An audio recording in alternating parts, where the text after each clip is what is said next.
Good old R creators. You know, when the highs are highs, they're high. When the lows are hitting, they're hitting. Now, the reason why I believe that contributes to that is the fact that it's this thing that we call tension. And with that tension buildup, we don't know what to expect.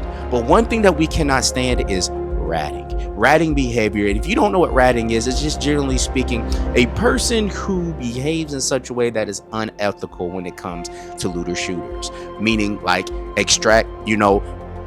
camping at extraction points and only waiting to attack somebody when they're at their most vulnerable, sitting in a dark corner all game, not even engaging with the map or any environment or any PvP at all, just waiting for the most vulnerable to attack that, right? That is what we call a rat. Unethical behavior, but I would say it is a necessary evil. Don't come at me.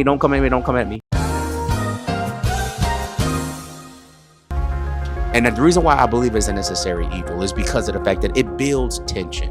When you just know that you can just easily just hit extract and not have any negative repercussions for just being too trusting. Nice. It sets up an environment to where things are predictable and they become stale. This is why the devs over at Embark decided to add a PvP element, not so that it becomes a PvP shooter, but the team is going to be above. Charge!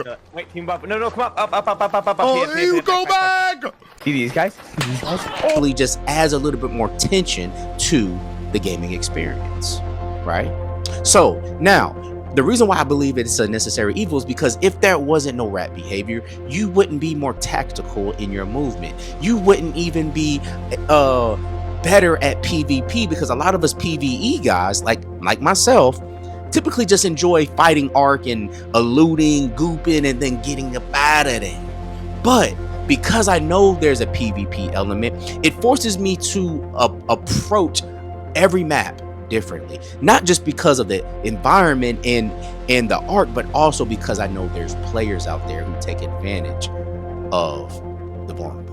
Now, this leads me to my biblical parallelism here, right?